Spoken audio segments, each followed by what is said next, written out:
কই গো গিন্নি, গেলে কোথায়? আসছি আসছি।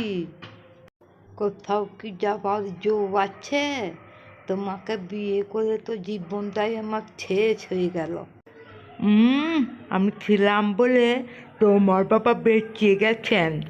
এরকম মেয়েকে কে বিয়ে করতো শুনি? কেন কেন কেন, আমার কি দোষ ছিল শুনি? ছিল না, এখনো আছে। কেন? মেকআপ আর শাড়ি? আমি একটু নতুন শাড়ি পরতে ভালোবাসি বলে তুমি অমন করে বললে।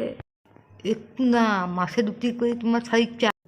ঠিক আছে, আমি চললাম বাপের বাড়ি। ও মা গো, আহা হা হা হা, লাগলো কি? চলো সব রাগ ভুলে গিয়ে দুজনে মেয়ে সিনেমা রেখে আছি।